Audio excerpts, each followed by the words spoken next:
आपके लिए सरप्राइज है। सरप्राइज है, सरप्राइज। सरप्राइज उस दिन पति को अपने सरप्राइज गिफ्ट दिए थे ना, तो खुश हुआ था ना, तो आपके लिए भी है, लीजिए। पहले खोल के देखिए क्या है। देखिए देखिए कैसा लगा। आपके नाती को हो जाएगा जी। कल हम बाजार गए थे तो खरीद के लाए, लेकिन हमको पता ही नहीं है कि वो 6 महीना का है कि 5 महीना का है। कितने महीना का है? 4 महीने हो गया। तो इतना साइज हो जाएगा। बन रही है मेरी तेज पत्ते वाली चाय। जैसे कि आप देख सकते हैं कि ये मैंने 2 बे लीफ डाला है, मतलब कि अदरक के जगह पे आपको तेज पत्ता डालना है। And it's awesome guys. मुझे बचपन से बहुत पसंद है, क्योंकि मेरे गांव में यही चाय बनाते थे डेली। हाँ, इसका स्मेल लगता है लेते रहूँ लेते रहूँ। मतलब समथिंग विच इज़ नॉस्टैल्जिक। तो कोई भी चीज़ स्मेल या फिर कोई भी चीज़ होती है ना, जो हमें एकदम वहीं ले जाती है जहाँ हम पास्ट में होते हैं। तो ये स्मेल मुझे वही याद दिलाती है कि मेरे गांव में, मतलब कि मेरी दादी के घर घंटों वो चूल्हे पे ये उबलते रहती थी चाय, और सब लोग वेट करते थे। और मेरे यहाँ जो काम करती थी ना चाची, वो बनाती थी। तो उनके बेटे का नाम था जय। तो सब कहते थे उन्हें, आ जाए कि माई हो गई का, लावती लावती। तो लगभग मिनिमम वो 25 मिनट्स तक इसे ऐसे ही उबालती थी। और जब ग्लास में, स्टील के ग्लास में सबको पीने के लिए देती थी, तो सब बड़े चाव से पीते थे। तो जब भी मुझे सुबह सुबह ठंड के दिन में, इन दिनों तलब होती है कि मैं कुछ अच्छा पीऊँ, तो मैं यही बना लेती हूँ। मेरे हस्बैंड को नहीं पसंद है, क्योंकि उसने कभी ट्राई ही नहीं किया, बट मुझे ये चीज़ बहुत पसंद है। तो हम बना रहे हैं बे लीफ की टी। और इसका बेस्ट पार्ट ये भी है कि अगर आप इसे पियेंगे तेज पत्ते वाली चाय, तो सर दर्द रिलीफ हो जाता है। चाय बन गई है, और ये गोभी मैंने बंद गोभी चढ़ा दिया है, तो बाय द टाइम हम चाय की चुस्की लेंगे ये तैयार हो जाएगा।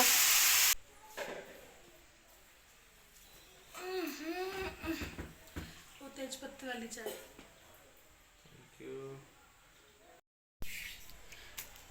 हो गया कंप्लीट। हालत खराब हो गया। ये ना लेजी लोग के खाने का चीज़ नहीं है। अरे नहीं, जिसका दांत मजबूत है वही खा सकता है भाई। हम लोग बचपन से ही बहुत दांत मेरा मजबूत है, भगवान की कृपा से, टचवुड। नहीं, लेकिन जो लेजी है वो नहीं खा सकते, क्योंकि इसको खाने में इतना मेहनत लगता है। पहले तो आप छीलिए, उसके बाद खाइए, उसके बाद उसको चूस के फिर फेंकिए। बहुत मेहनत का काम है ये। बट पता है, बचपन में मेरा ये फेवरेट हुआ करता था। इसको कुछ लोग ईख बोलते हैं, कुछ लोग गन्ना बोलते हैं, और कतारी। केतारी। कतारी, हाँ। केतारी। अच्छा, तो ये शुगर मुझसे भी नहीं छीला जा रहा था, तो मुझे ये छील के दिया है ताकि मैं खा सकूं। मेरे से हो ही नहीं रहा। आई वाज लाइक, ऐसे ऐसे कर रही हूँ, हो ही नहीं रहा, हो ही नहीं कहाँ से रहा। आया गन्ना बता दो। ये गन्ना हमारी मामी सास ने हमें दिया है, खेत का है। उनके खेत का है।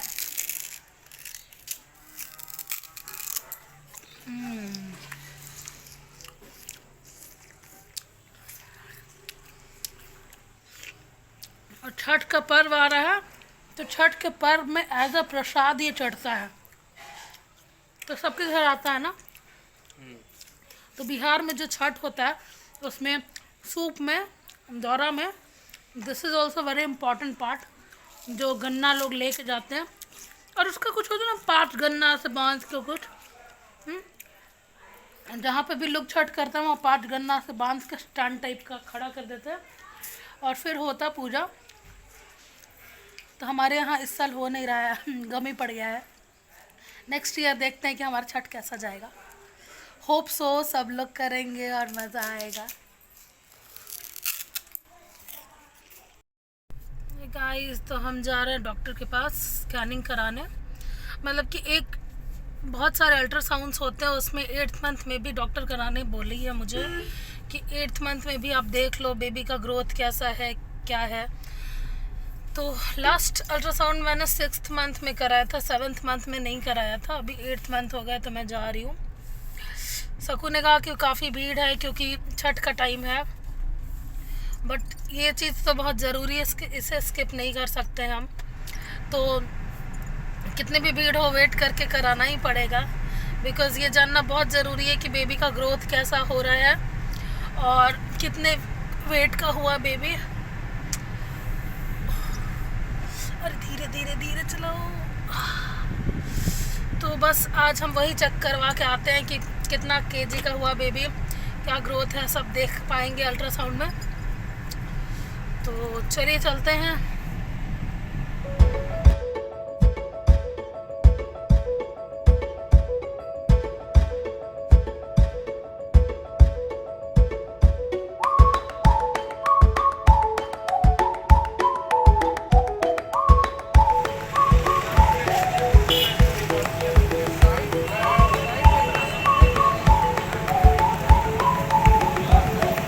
लिंग निर्णय कराना अपराध माना जाता है, ये 1994 के तहत है।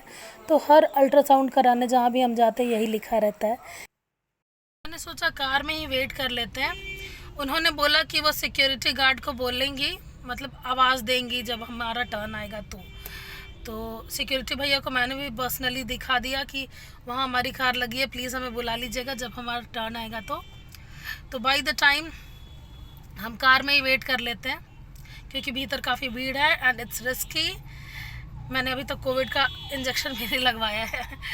तो मैं और सकू वेट कर रहे हैं और हमने अल्ट्रासाउंड करा लिया और डॉक्टर ने हमें बोला कि बेबी का ग्रोथ अच्छा है, जितना होना चाहिए उससे ज़्यादा ही है, कम नहीं है।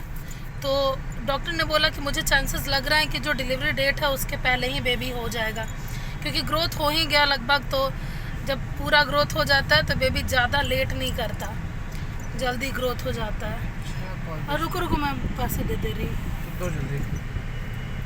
छठ का वो मांगने आई थी चंदा। कुछ लोग मांग के छठ करते हैं, मतलब जिनकी भी मुराद पूरी होती है वो पैसे मांग के छठ करते हैं, और कुछ लोग जो गरीब होते हैं वो भी मांग के करते हैं। तो अपनी अपनी मान्यता है। तो कंट्रीब्यूट करना चाहिए पूजा पाठ में। भगवान छठी मैया मेरा भी अच्छे से हर कुछ कर दें। तो जैसे कि डॉक्टर ने बोला कि सब कुछ सही है और डिलीवरी डेट के पहले ही बच्चे के आने के चांसेस हैं, तो बेहतर है कि आप पहले ही रांची चली जाइए। तो ये सब पॉजिटिव बातें सुन के मुझे अच्छा लग रहा है कि चलो ठीक है, बेबी इज़ फाइन। तो फिर अब चलते हैं घर। मेरा अल्ट्रासाउंड हो गया है। जानते हो डॉक्टर अभी बहुत गुस्सा आई। जैसे कि मैं भीतर गई ना, तो मैंने बोला हेलो मैम, तो वो मुझे सुलाई। तो एक लड़की आई एकदम सिंदूर लगा के, थोड़ी एजेड थे, कह रही है ना आंटी जी हमारा टर्न कब आए। डॉक्टर ने उससे बोला हम आंटी लग रहा है, किस एंगल से तुमको आंटी लग रही हूँ मैं, तुम बताओ ज़रा, तुम्हें दिमाग है कि नहीं, किसको क्या बोलते हैं। तो मैंने बोला कि यहाँ पे ऐसा ही होता है मैम, मैं तो 20s में हूँ, मैं तो अभी 30s में भी नहीं आई। फिर भी एक बंदा जो डोसा बना रहा था कल मुझे बोलता है आंटी जी कैसा स्वाद है। तो कह रही यहाँ के लोग बड़े बद दिमाग हैं, पता ही नहीं है किसे क्या कहते हैं। तो फिर लास्ट में कह रही है अच्छा ठीक है मैडम। वही मैं देखी कि भड़क गई डॉक्टर। बहुत यंग है ना, और टॉप अप पहन के बैठी रहती है, कम एज की है, उसको आंटी जी किए जा रही है। नहीं हमको लगता है अर्चना मैडम के बैच के थे, जानती हूँ। हाँ मुझे लग रहा है शादी हो गई होगी, मैं भी 30s में होंगी, 40s में भी नहीं होंगी, 30s में 35 की होगी। हाँ 30-35 की होगी, बट वो भी औरत तो वैसी ही थी ना। और आके तुरंत कह रही है आंटी जी, बहुत गुस्साई उस पर। मिलते नहीं हम तुम तो फिर बोलो क्या होता, सच बोलो तो अपना ख्वाब न पूरा होता। तो घर पे आके हम थोड़े से रील्स बना रहे थे, फिर हमने खाना खाया। अरे बाप रे, मेरी बीवी मतलब इस अवस्था में भी इतना थकी हारी कि क्या क्या आइटम बना के ला रही है। मोम बनाई है। अच्छा मोम बनाई है। हमको लगा मोम कढ़ी बनाई है। मैं तुम्हारे लिए भुजिया बनाई हूँ, चटनी बनाई हूँ, और बस यही दोनों चीज़ मैंने बनाई। थैंक यू, बहुत है। हाँ, और मैंने अपने लिए दाल बनाई क्योंकि मेरा आज कढ़ी खाने का मन नहीं था। तो मैं खाऊंगी दाल चावल और टमाटर का चोखा। पता नहीं क्यों आज क्रेविंग हो रही थी दाल चावल और टमाटर का चोखा खाने का। तो मैंने सोचा वही खाऊंगी, नो मैटर कुछ और भी बने, कुछ और नहीं खाऊंगी। तो ये सब तुम खाओ, कढ़ी वगैरह, मैं तो बस दाल भात और चोखा खाऊंगी। देखो ऐसे ही एकदम ढेर सारा दाल, दाल में टमाटो का चोखा, और बस